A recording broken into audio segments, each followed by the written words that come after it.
जय हिंद। नमस्कार साथियों, स्वागत है आप सभी का अपने YouTube चैनल पे। रीट मुख्य परीक्षा की तैयारी है वो बहुत शानदार तरीके से आपकी चल रही होगी और रिवीजन का दौर है, लगातार रिवीजन है वो करते रहिए। इस वीडियो में हम करने वाले हैं कलाम एकेडमी की तरफ से करवाए गए परी रीट 2.0 में लेवल 1 के जो बचे हुए जो क्वेश्चन थे, जो मैंने 80 क्वेश्चन करवा दिए थे, उसके बाद में जो 70 क्वेश्चन बच गए 80 से 150, वो क्वेश्चन हम करने वाले हैं। तो इसमें आपके मैथ के जो भी 5-6 प्रश्न है वो भी मैं गणित के वो पूरे विस्तार से मैं बता दूंगा आपको। पूरे तो वीडियो को अंत तक जरूर देखना। चैनल पर पहली बार विजिट करो तो चैनल को सब्सक्राइब जरूर कर दें, और आज तक जो भी पेपर आपने नहीं देखे तो चैनल पर एक बार जरूर देख लें। सभी पेपर मैंने अपलोड किए हुए हैं, तो आपका भी रिवीजन बन जाएगा और साथ में आपको क्वेश्चन भी मिल जाएंगे। और इससे पहले 80 क्वेश्चन अगर आपने नहीं देखे तो इससे पहले मैंने वीडियो डाला है, उसमें मैंने करवा दिए, क्योंकि लेवल 1 और लेवल 2 दोनों में क्या पूछे जाते हैं, सेम पूछे जाते हैं, इसलिए एक साथ करवा दिए। तो वो देख लेना। अब हम कर लेते हैं शुरू 81 नंबर क्वेश्चन में। इसकी पीडीएफ आपको टेलीग्राम ग्रुप में मिलेगी, जिसका लिंक आपको कमेंट सेक्शन में मिल जाएगा, पिन किया हुआ, वहां से आप ज्वाइन कर सकते हो। तो सबसे पहले आपसे रिक्वेस्ट करूंगा कि अपने यूट्यूब चैनल को सब्सक्राइब जरूर करें और ज़्यादा से ज़्यादा सभी के पास में शेयर भी कर दें। 10,000 सब्सक्राइब करने में मेरा सहयोग जरूर करें। आपके लिए सभी पेपर है वो मैंने दिए हैं, तो आपका भी फर्ज है और जरूर निभाएं। तो देखो क्वेश्चन करते हैं कि निपुण भारत योजना में निपुण का पूरा नाम क्या है। तो निपुण भारत जो योजना है उसमें निपुण का पूरा नाम है वो हमसे पूछा है। तो इसमें क्या हो जाएगा, निपुण का वो पूरा नाम है वो होता है national initiative for proficiency in reading with understanding and numeracy है, वो निपुण की क्या हो जाती है, फुल फॉर्म हो जाती है। देखो इस वीडियो में मैं आपके लिए ज़्यादा टाइम है वो ज़ाया नहीं करूँगा, क्योंकि आपका एग्जाम नज़दीक में है। तो हमें मोटे तौर पर ये देखना है कि जो क्वेश्चन दिए वो क्वेश्चन हम पढ़ लेते हैं और उत्तर जान लेते हैं, जिससे हमें थोड़ा अनुमान हो जाए कि अपनी तैयारी कैसी है, और साथ में ये अनुमान हो जाए कि इस तरह का पेपर आएगा। क्योंकि इसमें अगर मैं लॉन्ग टाइम दे दूंगा तो आपका समय है वो खराब हो जाएगा। अब बात करें, राष्ट्रीय शिक्षा नीति 2020 में ईसीसीई को हासिल करने का लक्ष्य रखा गया। राष्ट्रीय शिक्षा नीति 2020 में ईसीसीई को हासिल करने का जो लक्ष्य है वो रखा गया। कब तक रखा गया, 82 नंबर क्वेश्चन में क्या हो जाएगा, 2030 तक। राजस्थान निःशुल्क एवं अनिवार्य बाल शिक्षा अधिकार नियमावली 2011 के नियम 6 के तहत प्रदान किए जाने वाले विशेष प्रशिक्षण की न्यूनतम कालावधि होगी। राजस्थान निःशुल्क एवं अनिवार्य बाल शिक्षा अधिकार नियमावली 2011 के नियम 6 के तहत प्रदान किए जाने वाले विशेष प्रशिक्षण की न्यूनतम जो कालावधि है वो क्या हो सकती है। तो 83 नंबर क्वेश्चन में 3 माह। निम्न में से कौन सा कथन विद्यालय प्रबंधन समिति के कार्यों के बारे में सत्य नहीं है। तो जो विद्यालय प्रबंधन समिति के कार्यों के बारे में जो सत्य नहीं है वो बताना है। तो देखो, विद्यालय प्रबंधन समिति विद्यालय के पड़ोस में लोगों को बालकों के अधिकारों के विषय में सरल तरीके से बताता है, बिल्कुल सही है। नामांकन में उपस्थिति को सुनिश्चित करेगा, ये भी सही है। विद्यालय में मध्याह्न भोजन योजना का प्रबंधन करेगा, तो ये भी सही है। बच गया 4 नंबर की अध्यापक प्रशिक्षण की योजना तैयार है वो विद्यालय प्रबंधन समिति नहीं करता है। यदि किसी निजी विद्यालय में एंट्री लेवल पर कुल 9 प्रवेश लेने हैं तो आरटीई निःशुल्क प्रवेश कितने होंगे। यदि कोई भी निजी विद्यालय उसमें एंट्री लेवल की जो कक्षा है उसमें 9 प्रवेश लेने होते हैं तो आरटीई निःशुल्क प्रवेश है इसमें कितने होंगे, तो 85 नंबर में क्या हो जाएगा, 3। राजस्थान में निम्नलिखित में से कौन सा ई लर्निंग कार्यक्रम सबसे पहले प्रारंभ किया गया। तो कौन सा कार्यक्रम ई लर्निंग कार्यक्रम है वो सबसे पहले शुरू किया गया। तो 86 नंबर क्वेश्चन में क्या बन जाएगा, राज ई ज्ञान पोर्टल है वो सबसे पहले शुरू किया गया। आरटीई नियम अधिनियम 2009 की धारा 31 के प्रावधान अंतर्गत बालक अधिकार संरक्षण आयोग द्वारा किए जाने वाले करते हैं। तो देखो, आरटीई नियमावली जो अधिनियम 2009 है उसकी धारा जो 31 है उसके प्रावधान अंतर्गत जो बालक अधिकार संरक्षण आयोग है उसके द्वारा किए जाने वाले कार्य हमसे पूछा है। 3 काम दे के हमें बताना है कि कौन सा सही है कौन सा गलत है, ठीक है। 87 नंबर क्वेश्चन में तो देखो, हम बात करें कि निःशुल्क व अनिवार्य शिक्षा के बालकों के अधिकार संबंधी परिवादों की जांच करना, बिल्कुल सही है कि जो अधिकार संरक्षण आयोग है वो ये काम करेगा कि जो भी निःशुल्क और अनिवार्य शिक्षा के जो बालक हैं उनके अधिकार संबंधी जो भी परिवाद है उनकी क्या करेगा, ये जांच करेगा। पीड़ित को अनुदान प्रदान करेगा। तो देखो, अधिकार संरक्षण आयोग के पास इतनी शक्ति नहीं होती है। बालकों के अधिकारों की रक्षा के उपायों की को परीक्षा एवं समीक्षा करना, ये बिल्कुल इसमें सही है। तो 1 व 3 इसमें क्या हो जाएंगे, सही हो जाएंगे। उसके बाद हम बात करें, हमें दे रखा है कि जो सुमेलित नहीं है बताना है, छतरियां दे रखी है और दूसरी तरफ स्थान दे रखा है। तो 32 खंभों की छतरी 88 नंबर क्वेश्चन में पूछा है, तो सुमेलित नहीं है। तो देखो, हमें देख रखा है 32 खंभों की छतरी रणथंभौर में बिल्कुल है, जसवंत थड़ा जोधपुर में बिल्कुल है, रेदास की छतरी है वो चित्तौड़गढ़ दुर्ग में, ये भी बिल्कुल सही है। 88 नंबर क्वेश्चन की हम बात करें, लेकिन बड़ा बाग की छतरियां है वो बूंदी में नहीं है। निम्नलिखित में से कौन सा लोक देवता की माता कमलादेह थी। तो कौन से ऐसे लोक देवता हैं जिनकी माता है वो कमलादेह थी, ये हमें बताना है। गोगा जी, बाबू जी, रामदेव जी और मल्लीनाथ जी। तो 89 नंबर क्वेश्चन में क्या हो जाएगा, बाबू जी की माता का नाम क्या था, कमलादेह था। निम्नलिखित में से कौन सा नृत्य सहरिया जनजाति का नहीं है। तो देखो जनजातियों से संबंधित मैंने एक वीडियो डाला हुआ है जो आप अपने यूट्यूब चैनल पे जो कम्युनिटी वाला जो सेक्शन है जहाँ पे क्वेश्चन वगैरह मैं डालता हूँ वहाँ पे जाके देखोगे, थोड़ा सा नीचे जाओगे तो वहाँ पे आपको उसकी लिंक मिल जाएगी। जरूर देख लेना, वो वीडियो आपके लिए उपयोगी होगा। केवल 4 लाइन मैंने ऐसे करवाई है और 4 लाइन ऐसी करवाई है कि आप कभी नहीं भूल पाओगे, कोई कंफ्यूजन नहीं होगा और आपके याद हो जाएंगे। तो शहरियों से संबंधित जो जनजाति का जो नृत्य नहीं है वो हमसे पूछा है, मछली, शिकारी, लैंगी, स्वांग। तो 90 नंबर क्वेश्चन में क्या हो जाएगा, जो मछली नृत्य है वो शहरिया जनजाति का नहीं है। 3 अक्टूबर 2019 को घोषित सिलोकासिस नीति के तहत सामाजिक न्याय एवं अधिकारिता विभाग द्वारा सिलोकोसिस रोग के पुनर्वास हेतु देय राशि कितनी होगी। तो कितने रुपए राशि है वो दी जाती है। तो 91 नंबर क्वेश्चन में क्या हो जाएगा, 3 लाख रुपए अनुदान के रूप में दिए जाते हैं। ऐतिहासिक स्थल बिजोलिया का प्राचीन नाम, तो बिजोलिया का प्राचीन नाम क्या है 92 नंबर क्वेश्चन में। तो क्या हो जाएगा, विंध्यावली है वो बिजोलिया का प्राचीन नाम है। उसके बाद में 1961 में स्थापित राजस्थान लघु उद्योग निगम राजसिको द्वारा हस्त निर्मित उत्पादों के विपणन हेतु संचालित है। 1961 में स्थापित राजस्थान लघु उद्योग निगम जो राजसिको है उसके द्वारा हस्त निर्मित उत्पादों के विपणन हेतु संचालित है। क्या संचालित है, 93 नंबर क्वेश्चन में क्या राजस्थली है वो संचालित है। निम्न में से राजस्थान के किस राज्यपाल की पद पर रहते हुए मृत्यु नहीं हुई। तो ऐसे कौन से राज्यपाल है जिनकी पद पर रहते हुए मृत्यु है वो नहीं हुई थी। तो 94 नंबर क्वेश्चन में क्या हो जाएगा, सरदार हुकुम सिंह है जो ऐसे राज्यपाल है जिनकी पद पर रहते हुए मृत्यु नहीं हुई। बाकी निर्मल चंद्र जैन, प्रभा राव और शैलेंद्र सिंह की क्या हुई, पद पर रहते हुए मृत्यु हुई। मग्गाराम वेद व लक्ष्मणदास स्वामी द्वारा बीकानेर प्रजामंडल की स्थापना कब हुई। तो मग्गाराम वेद और लक्ष्मणदास स्वामी द्वारा बीकानेर प्रजामंडल की स्थापना है वो कब हुई थी। तो 1936 में। किस शासक के शासनकाल में चांदकर द्वारा जोधपुर में चांद बावड़ी का निर्माण करवाया। तो चांद कंवर ने चांद बावड़ी का निर्माण कब करवाया था, किस शासक के शासनकाल में करवाया। तो राव चुंडा के शासनकाल में करवाया था। 96 नंबर क्वेश्चन में। देखो कोई भी क्वेश्चन आपको गलत लगे तो जरूर कमेंट सेक्शन में आप लिख दें, क्योंकि जो आंसर की कोचिंग ने बताई है मैं उसी आधार पे आपको बता रहा हूं। मैं इसमें कोई भी वाद विवाद है वो नहीं चाहता। अगर उनमें कोई करेक्शन होता है तो आप जरूर बताएं, आप और भी जो भी जिनको नहीं पता उनको भी पता चले। गोकुल भाई भट्ट का जन्म स्थान कौन सा है। तो गोकुल भाई भट्ट का जो जन्म स्थान है वो कौन सा हो जाएगा, हाथल हो जाएगा। जन्म स्थान कौन सा, हाथल। देखो यूट्यूब चैनल को अपने को सब्सक्राइब जरूर करें, ज़्यादा से ज़्यादा करें और शेयर भी सभी के पास में करना है। जो भी आपके पास व्हाट्सएप ग्रुप है, टेलीग्राम है, सभी के पास में जरूर शेयर कर दें, आपका आभारी रहूंगा। भारत के कुल क्षेत्रफल में राजस्थान का क्षेत्रफल कितना प्रतिशत है। तो भारत के क्षेत्रफल का राजस्थान का क्षेत्रफल कितना है, 10.41%। विश्व का सबसे ऊंचा पठार कौन सा है। तो विश्व का सबसे ऊंचा पठार है वो हो जाता है तिब्बत का पठार, विश्व का सबसे ऊंचा पठार है। संविधान सभा में राजस्थान से कोटा रियासत का प्रतिनिधित्व करने वाले सदस्य कौन थे। संविधान सभा में राजस्थान से कोटा रियासत का प्रतिनिधित्व करने वाले सदस्य है वो कौन थे। तो दलेल सिंह थे। भारतीय संविधान विश्व का सबसे लंबा और लिखित संविधान है। वर्तमान में भारतीय संविधान में 22 भाग व कितनी अनुसूचियां हैं। तो भारत के संविधान में 22 तो भाग है, लेकिन अनुसूचियां कितनी है। तो 101 में हो जाएगा, 12 अनुसूचियां हैं। आर्थिक समीक्षा 2021-22 के अनुसार 2021-22 में स्थिर मूल्यों पर राजस्थान की प्रति व्यक्ति आय कितनी है। तो स्थिर मूल्य पर राजस्थान की प्रति व्यक्ति आय तो कितनी हो जाएगी, 81,231 रुपए। राजस्थान के कितने जिलों में अरावली का विस्तार है। तो राजस्थान में अरावली का विस्तार कितने जिलों में है। तो कितने जिलों में हो जाएगा, 13 जिलों में। अपुआ क्षेत्र की दृष्टि से राजस्थान की सबसे बड़ी नदी कौन सी है। अपुआ क्षेत्र की दृष्टि से राजस्थान की सबसे बड़ी नदी है वो बनास हो जाएगी। राजस्थान की जलवायु को निर्धारित करने वाला नहीं है। राजस्थान की जो जलवायु को निर्धारित नहीं करता तो कौन सा नहीं है। देखो अक्षांशीय स्थिति निर्धारित करती है, समुद्र से दूरी भी, अरावली पर्वत की दिशा भी, लेकिन वर्षा का असमान वितरण है वो जलवायु का निर्धारण नहीं करता। निम्नलिखित में से किस पावर स्टेशन की अधिष्ठापित क्षमता सर्वाधिक है। तो देखो जिस पावर स्टेशन की क्षमता सर्वाधिक है वो हमें बताना है। तो 106 में क्या हो जाएगा, सूरतगढ़ थर्मल पावर स्टेशन की। 18वीं राष्ट्रीय स्काउट गाइड जम्बूरी में सर्वश्रेष्ठ राज्य का खिताब किस राज्य ने जीता है। तो 18वीं राष्ट्रीय स्काउट गाइड जम्बूरी है उसमें सर्वश्रेष्ठ जो पुरस्कार जीता है वो किसने जीता है, राजस्थान ने जीता है। सरदार शहर चूरू विधानसभा उपचुनाव में विजेता प्रत्याशी कौन है। जो भंवरलाल जी शर्मा है उनका निधन हो गया था, उसके बाद जो उपचुनाव हुए उसमें कौन जीते, अशोक कुमार जीते थे और किसको हरा के, बीजेपी के जो थे पिंचा उनके हरा करके।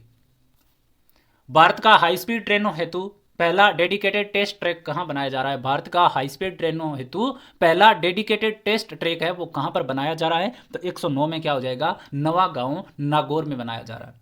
36वें राष्ट्रीय खेलों में राजस्थान पदक तालिका में कौन से स्थान पर रहा? तो 36वें राष्ट्रीय जो खेल है उसमें पदक तालिका में राजस्थान कौन से स्थान पर रहा? तो 110 में 20वें स्थान पे। निम्नलिखित में से कौन से कोशिकांग में संरूपण तल तथा परिपक्वन तल पाए जाते हैं? तो कौन से में पाए जाएंगे? 111 नंबर में गोल्जी काय में। गैलीलियो का जड़त्व नियम है, गैलीलियो का जड़त्व नियम है क्या? न्यूटन की गति का प्रथम नियम है वो गैलीलियो का जड़त्व नियम है। मादा में गर्भावस्था बनाए रखने के लिए जिम्मेदार हार्मोन कौन है? जो मादा है उसमें गर्भावस्था जो बनाए रखने के लिए जो जिम्मेदार हार्मोन है वो हमसे पूछा है। तो 113 में क्या हो जाएगा? Progesterone hormone. कौन सा प्राकृतिक सूचक नहीं है? जो प्राकृतिक सूचक नहीं है वो हमसे पूछा गया 114 नंबर क्वेश्चन में। तो फिनोल्फ्थालीन है वो प्राकृतिक सूचक नहीं है। पिटूनिया, लाइकेन और हल्दी क्या है? प्राकृतिक सूचक है। निम्न में से कौन सा अवतल दर्पण का उपयोग नहीं है? जो अवतल दर्पण का उपयोग नहीं है कौन सा नहीं है? सेविंग दर्पण में काम आता है, सौर भट्टियों में भी काम आता है, गाड़ियों की हेडलाइटों में भी काम आता है, लेकिन मोटर कार के पार्श्व दर्पण में अवतल दर्पण का उपयोग नहीं होता। उसके बाद में मैथ के क्वेश्चन आ जाते हैं, ये आपको मैं विस्तार से बता देता हूँ। तो देखो ये क्वेश्चन बिल्कुल इजी सा है, ये आंकड़े उठाने की हमें जरूरत ही नहीं है, ये आंकड़े चाहे अलग रखते हो तो भी आपका उत्तर आ जाएगा। आपको आना चाहिए a प्लस बी का होल स्क्वायर और a माइनस बी का होल स्क्वायर है वो आना चाहिए। तो देखो 4.7 को a मान लूँ और 2.3 को मैं क्या मान लूँ? b। तो देखो a बराबर तो क्या मान लूँ? 4.7 और b बराबर मैं क्या मान लूँ? 2.3। अब आप बताओ a प्लस में b का होल स्क्वायर कितना होगा? तो a प्लस बी होगा a स्क्वायर प्लस में b स्क्वायर प्लस में 2ab होगा कि नहीं होगा? ठीक है। अब यहाँ पे आगे क्या है? माइनस का चिन्ह, तो ये लो माइनस का चिन्ह। a माइनस बी बताओ क्या होता है? a minus B a square plus में b स्क्वायर माइनस में 2ab होता है कि नहीं? होता है ना, माइनस बाद में आता है। तो बताओ यहाँ पर माइनस होने की वजह से ये a स्क्वायर प्लस का और b स्क्वायर प्लस का ये क्या बन जाएंगे? माइनस के। तो a स्क्वायर माइनस में b स्क्वायर, लेकिन माइनस का 2ab और माइनस माइनस क्या हो जाएगा? प्लस 2ab और नीचे क्या आ जाएगा? a इंटू में b। ये लो, तो बताओ a स्क्वायर से ये एक स्क्वायर कट जाएगा, b स्क्वायर से b स्क्वायर कट जाएगा और प्लस 2ab में प्लस 2ab जोड़ेंगे तो कितने हो जाएंगे? 4ab और बटा में क्या है? ab। तो बताओ ab से ab कट जाएगा और उत्तर कितना आ जाएगा? हमारा 4 आ जाएगा। ठीक है। किसी संख्या में से 75 घटाने पर वह संख्या स्वयं की 85% शेष रह जाती है तो उस संख्या का 40%। कोई भी संख्या मान लो x है, ठीक है, उसमें से अगर 75 घटा दें, 75 घटा दिया तो ये किसके बराबर है? संख्या मतलब x का कितने प्रतिशत के बराबर है? 85% के बराबर है। ये लो, ये आपको सोल्व करना है। तो 85 को x से गुणा करोगे तो 85x बराबर 100 इधर चले जाएंगे तो 100x माइनस में 7500। ये लो, ठीक है। अब 85x तो 100x की तरफ लिया और ये 75 इधर भेज देंगे तो क्या आ जाएगा? प्लस का। तो बताओ 100x में से 85 निकालोगे तो 15x बराबर क्या आ जाएगा? 7500। तो x बराबर क्या आ जाएगा? 500। ये लो, x का मान आ गया। अब पूछा है ये संख्या को कितनी थी? 500। अब ये कह रहा है उस संख्या का 40%, मतलब 500 का 40% कितना हो जाएगा? ये लो परसेंट निकाल दो, 5 चौके 20 मतलब उत्तर कितना? 200 आ जाएगा। ठीक है। किसी राशि का 2 वर्ष का साधारण ब्याज 800 रुपए तथा 2 वर्ष का चक्रवृद्धि ब्याज 820 रुपए, तो मूलधन ज्ञात करो। देखो ऐसे क्वेश्चन में आपको फॉर्मूला नहीं रटना है। मैंने एक क्वेश्चन करवा रखा है, आप अपने चैनल पे देखोगे ना तो एक प्रश्न मैंने करवा रखा है 3 साल के चक्रवृद्धि ब्याज और साधारण ब्याज में अंतर का। अगर वो एक प्रश्न आप देख लोगे थोड़ा सा टाइम निकाल के तो चक्रवृद्धि ब्याज का कोई भी फॉर्मूला याद नहीं करना पड़ेगा। और आपको मैं कहता हूं चक्रवृद्धि ब्याज का कोई भी फॉर्मूला साधारण ब्याज का भी नहीं करना पड़ेगा, केवल परसेंटेज पता होना चाहिए, इसके अलावा कुछ भी नहीं। और सिर्फ ये पता होना चाहिए कि चक्रवृद्धि ब्याज में ब्याज पर भी ब्याज लगता है। तो जरूर देख लेना वो वीडियो एक बार, आप सबसे मेरी रिक्वेस्ट है, आप कभी भी नहीं भूल पाओगे क्योंकि मैंने फॉर्मूला नहीं कराया और ये फॉर्मूले ऐसे होते हैं 2 साल का अलग, 3 साल का अलग, तो हम एग्जाम सेंटर पर जाके भूल जाते हैं। तो देखो अब ये बोल रहा है कि 2 वर्ष का साधारण ब्याज 800 रुपए, तो बताओ साधारण ब्याज तो दोनों वर्ष का सेम होता है ना, तो पहली साल का और दूसरी साल का, तो बताओ 2 साल का 800 है तो पहली साल का कितना? 400, दूसरी साल का भी कितना? 400, बराबरी तो होता है साधारण ब्याज। सीआई क्या कहेगा? तो देखो सीआई और एसआई चक्रवृद्धि ब्याज और साधारण ब्याज 1 साल के क्या होते हैं? बराबर। तो 400 एसआई है तो सीआई भी कितना? 400। अब दूसरी साल चक्रवृद्धि ब्याज 400 रुपए तो आएगा ही, बिल्कुल आएगा, क्योंकि इसमें आया है तो इसमें भी आएगा। लेकिन ये जो 400 रुपए इस पर ब्याज और लगेगा, तो प्लस में कितना कितना आ रहा है? ये 820, तो 20 ही तो बचे ना, तो ये लो 20 रुपए ब्याज अलग आ गया। अब बताओ 400 रुपए का ब्याज आया है 20 रुपए, कितने दिन का? 1 साल का। यहां से दर निकाल लो आप, तो ये लो 20 रुपए ब्याज के इंटू में 100 बटा में मूलधन कितना? 400 पे ही तो लगाइए ब्याज। ये लो 400 रुपए, समय कितना है? 1 साल है, और दर आ जाएगी, काट दो 2 0 से 2 0 और 4 से काटोगे 5%, तो दर कितनी आ गई? 5%। मतलब कोई भी धनराशि का 5% की दर से साधारण ब्याज तो 2 साल का 800 रुपए है और चक्रवृद्धि ब्याज 820 रुपए। मूलधन बताना है, तो देखो ये मूलधन कोई अलग रह गया क्या? देखो 800 रुपए ब्याज है साधारण ब्याज, कितने साल का? 2 साल का, ठीक है। दर कितनी है? 5% है। पी हमारे पास मतलब मूलधन हमारे पास है नहीं, तो बताओ ये मान नहीं आ जाएगा क्या? तो काट दो आप, इससे काटोगे ये 20 बार कट जाएगा और इससे काटोगे 10 बार कट जाएगा और उत्तर आ जाएगा 8000। ये लो, इजी सा क्वेश्चन है। कोई फॉर्मूला बताया क्या मैंने? तो ऐसे ही आपको मैंने करवाया है, जरूर देख लेना आप है, और अपने दोस्तों के पास भी शेयर जरूर करना। 6 सेंटीमीटर व्यास का एक गोला है, वो 12 सेंटीमीटर व्यास के बेलनाकार जिसमें पानी है, बर्तन जिसमें पानी है डाला जाता है, तो बर्तन में पानी कितना ऊपर उठ जाएगा। तो आपको इसमें क्या करना है, एक तो गोले का क्या पता हो, आपको आयतन पता निकालना है। दूसरा बेलनाकार जो बर्तन है ना, उसमें आपको ऊंचाई कितनी होगी ये देखना है। तो देखो एक ऐसा बेलनाकार बर्तन इसमें बताया हमें, और इसमें पानी है, ठीक है, कितने भी लेवल तक।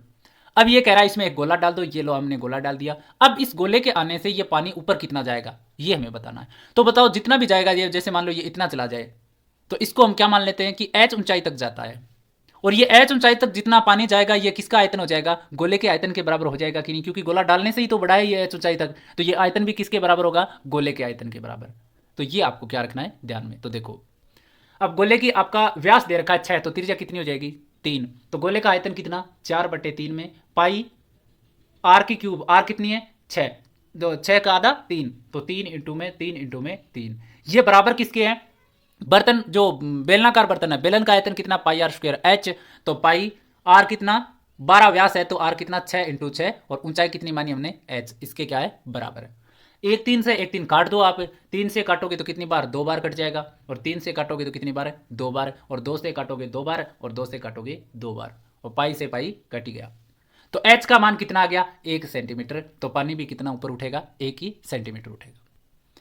उसके बाद में हम बात करें, देखो 120 नंबर क्वेश्चन में कि दिए गए चित्र में ए बी समांतर ई एफ है, तो ये वाली और ये वाली दोनों समांतर है, और ई डी और सी बी ये वाली भी क्या है समांतर है। तो ए पी ई ये कोण कितना है 39 डिग्री है, तो सी क्यू एफ, तो देखो ये वाला कोण हमें ज्ञात करना है, ये वाला, ठीक है। अब देखो ये 39 है, तो ये इसमें करके दे रखा है, जो भी बच्चे ने किया है, जो भी जिसका पेपर था इसमें सही कर रखा है कि जो अगर ये 39 है तो बताओ ये एक रेखा बन गई।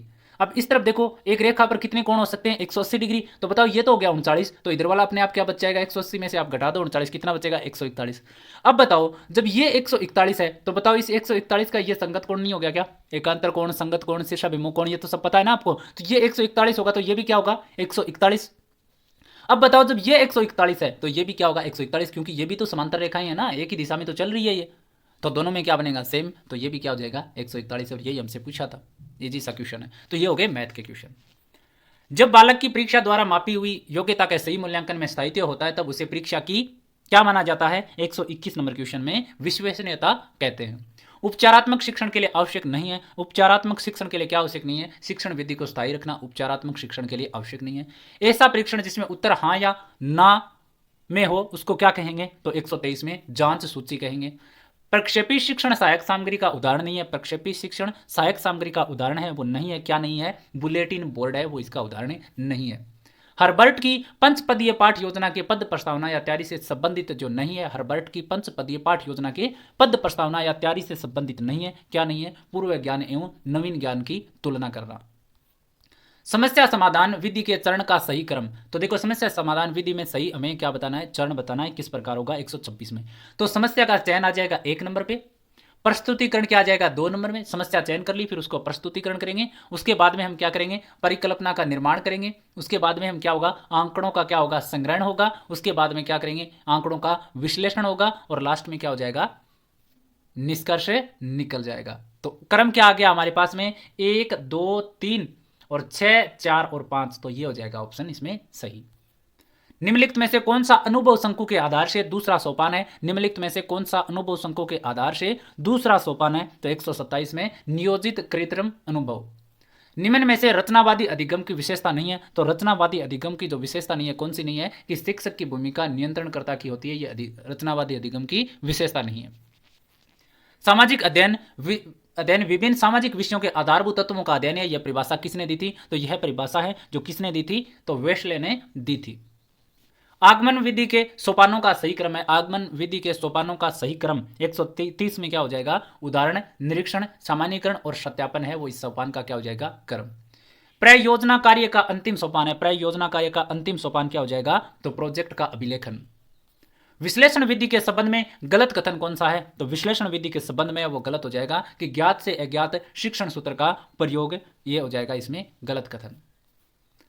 उसके बाद में हम बात करें, क्वेश्चन आता है अपना 131 नंबर कि निम्न विकल्पों में से, एक मिनट, ठीक है, निम्न विकल्पों में से उस विकल्प का चयन कीजिए जो भाववाचक संज्ञा का सही विकल्प नहीं है। भाववाचक संज्ञा का विकल्प जो सही नहीं है वो हमें बताना है 133 नंबर क्वेश्चन में। तो क्या हो जाएगा, पराया। चैनल सब्सक्राइब जरूर कर लें और शेयर सभी के पास में कर दें, आपके जो भी दोस्त हैं सभी के पास में कर दें। किस विकल्प से सभी शब्द शुद्ध है, किस विकल्प के सभी शब्द हैं वो शुद्ध हो जाएंगे। तो 134 नंबर में क्या हो जाएगा, डी, स्रोत, घनिष्ठ और इंद्रजालिक। वह सिर खुजलाता है में प्रयुक्त क्रिया क्या है, वह सिर खुजलाता है, इसमें क्रिया क्या हो जाएगी, सकर्मक क्रिया। किस क्रमांक में पेट में दाढ़ी होना मुहावरे का सही अर्थ है, पेट में दाढ़ी होना मुहावरे का अर्थ क्या हो जाएगा, तो बाल्यावस्था में ही समझदार होना। उच्चारण का संधि विच्छेद, उच्चारण का संधि विच्छेद क्या हो जाएगा, उत प्लस चारण। उपलब्धि परीक्षण एवं नैदानिक परीक्षण में अंतर क्या है, उपलब्धि परीक्षण एवं नैदानिक परीक्षण में अंतर 138 नंबर में क्या हो जाएगा, उद्देश्यों का। प्राथमिक स्तर पर वाचन का मुख्य उद्देश्य, प्राथमिक स्तर पर वाचन का मुख्य उद्देश्य क्या हो जाएगा, 139 में शुद्ध उच्चारण क्षमता का विकास। विश्लेषण विधि में प्रयोग होता है, विश्लेषण विधि में क्या प्रयोग होता है, तो 140 में शब्द से वर्ण। भाषा शिक्षण के उपागम है, भाषा शिक्षण के उपागम है वो क्या हो जाएंगे, 141 नंबर क्वेश्चन में क्या हो जाएंगे, पाठ ससर्ग उपागम और रचना शिक्षण उपागम, ए और बी दोनों। उसके बाद में 142 नंबर क्वेश्चन है, choose the meaning of the underlined phrase and idiom. तो देखो, I am going to stay at home because I am feeling under the weather today. तो बताओ इसमें क्या हो जाएगा, कौन सा ऑप्शन सही होगा, 142 नंबर क्वेश्चन में सिक।